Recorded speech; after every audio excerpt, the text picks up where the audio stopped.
So hi, welcome to the Good Noise Podcast. I'm Shane, I'm Glory. and we're here with. Oh, Go. I messed up. No, you can go. You can go. I completely messed up. I'm Carter from Chapel. And we're gonna ask him some questions today. I'm gonna start. So congrats on your upcoming release, Room Service. How do you feel about the response to the announcement so far? It's been something, but it's also it feels good to be putting stuff out at the same time. So Hell yeah! Definitely. Yeah. Yeah. So what made you choose Pillow Talk as the lead single for this EP? I think it was that was like the last one we finished, and we were kind of had a buzz off of it that we're like, oh, we want this out now. Like we finished it October 3rd, and we had to turn it in to get mixed on October 5th. So it was like, no, I know, dude. It was like we wrote a lot during this time, and then we were just trying to there was a lot of songs, and we were just trying to figure out which ones were going to make the cut. And I was working on this one that I really didn't like, but Courtney liked. And I had a break, and we're playing these chords, and it turned out to be what Pillow Talk is now. So I don't know. There was just a buzz about it. Me and Courtney were excited, and we're like, I think this should be it. It's weird. We definitely don't have a song like it as far as like what's happening in the verses and stuff like that. So yeah, I don't know. Also, like theme wise, it felt like the most like relevant thing to me and her throughout this entire time was being really anxiety driven on everything we were doing. So it felt important, I felt like. So yeah, you brought up it having like a different sound. This entire EP felt so different from like the last one, like a growth entirely. Yeah.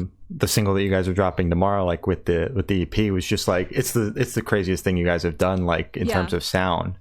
Oh, you guys heard it? Yes. Mm-hmm. Yeah. Oh my gosh. Oh, well, thanks. Also, it's very short. It's like 2 minutes. Yeah. It is, but I think it's my favorite Chapel song. Really? So yeah.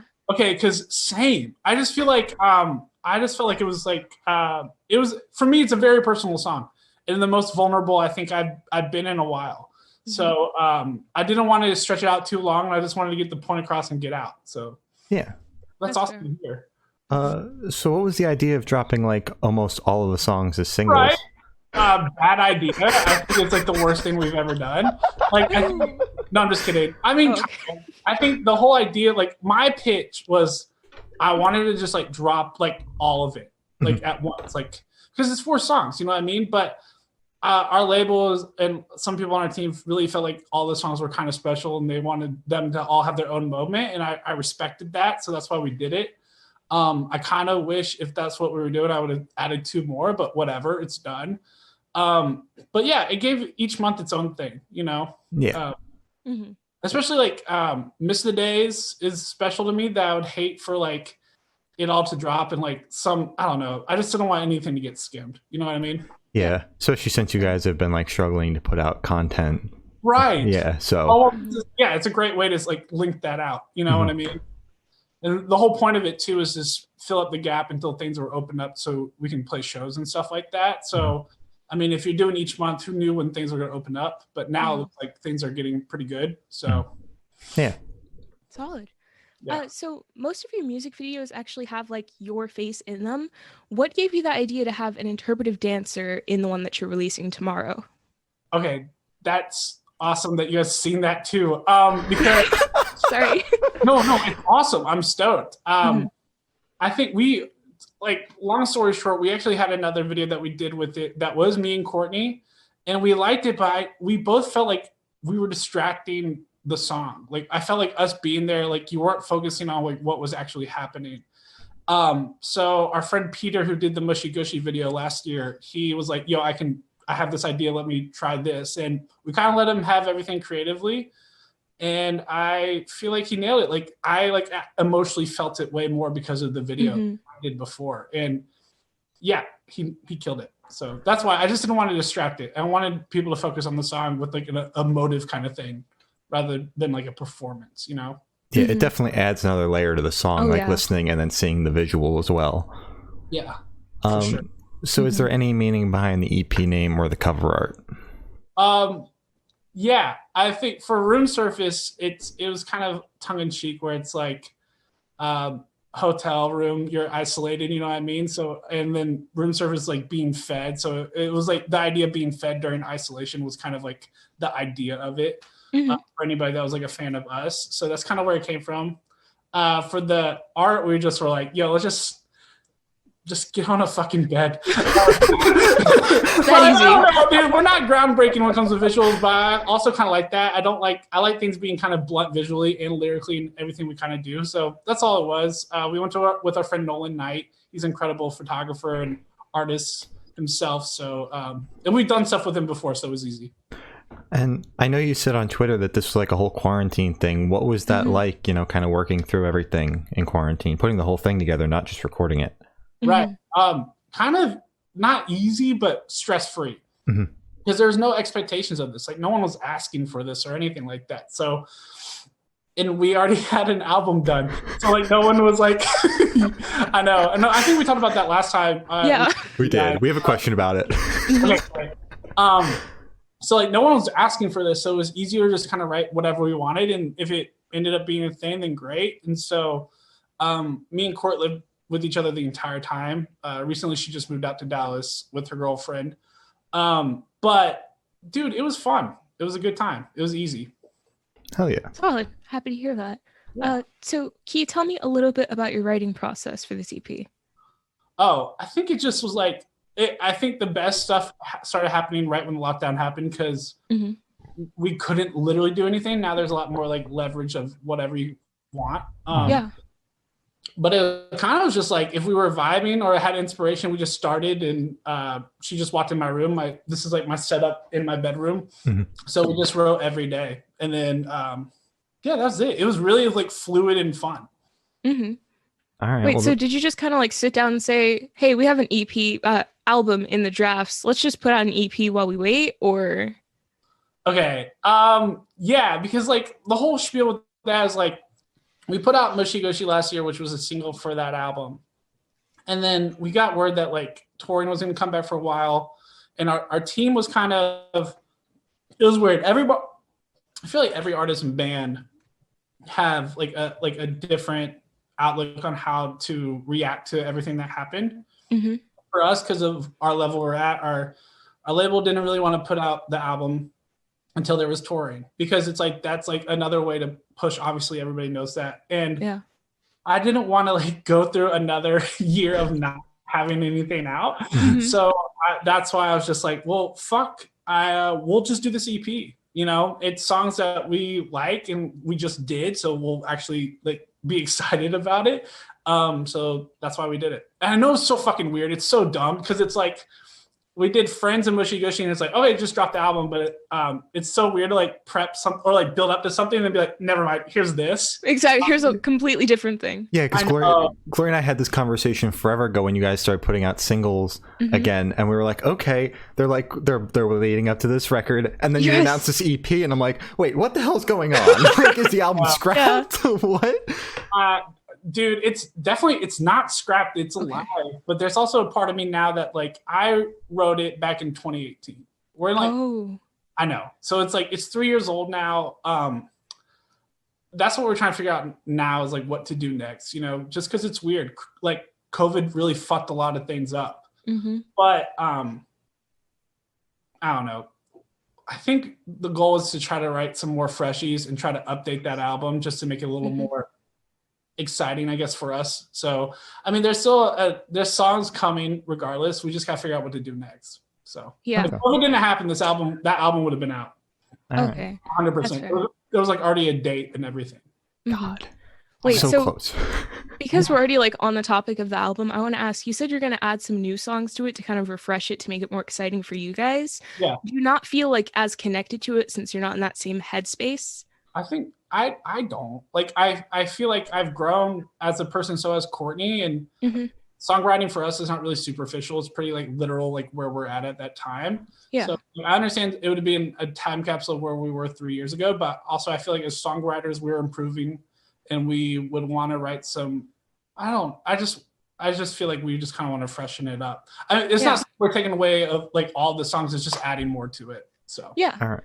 Definitely. And then with the like idea of touring possibly coming back, could we see the record by the end of the year, or is it 2022 kind of thing?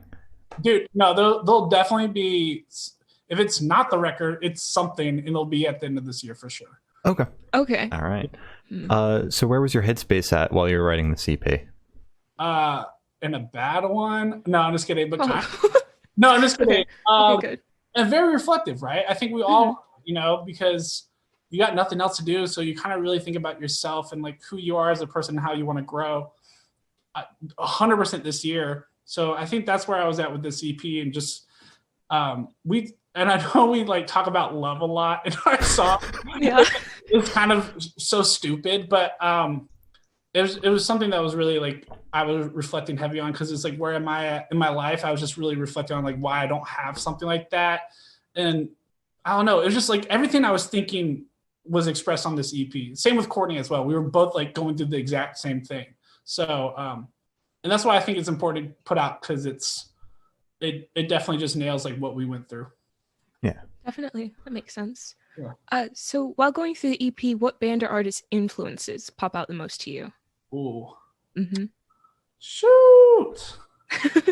Oh no! I know, dude. I've been on a TikTok thing lately. I think everything. I'm really into this band called Electric Guest. They're super cool. They like incorporate like a lot of 70s stuff, which we try to do in First Love. Mm-hmm. We've been listening to Quinn 92 nonstop, and just like a lot of current indie artists are really influential. And I feel like sometimes it's not cool to admit that. For some reason, people always like to like go back or like be like something that's like old and nostalgic. But I think it's so impressive with what like artists are doing now that it's influential on what we do as well. Mm-hmm. Makes sense. I mean, they were doing cool stuff before the COVID hit. Now that like we're all locked inside, it's insane what people are putting out. Exactly. Yeah, for real. Yeah. So this question should be super, super quick. Off the top of your head, I want you to describe this EP for new listeners in 3 words. No more, no less. Okay. It's like alt pop junk. Okay. Okay. Solid. Yeah, it's poppy, but it's also messy. You know what I mean? So, which is us. Okay. That makes sense. Sorry. I remember last time we talked. I don't mean to cut you off. You're good. Remember how we talked about Harry Potter and that like Courtney thought the Order of the Phoenix was her favorite one? Yeah.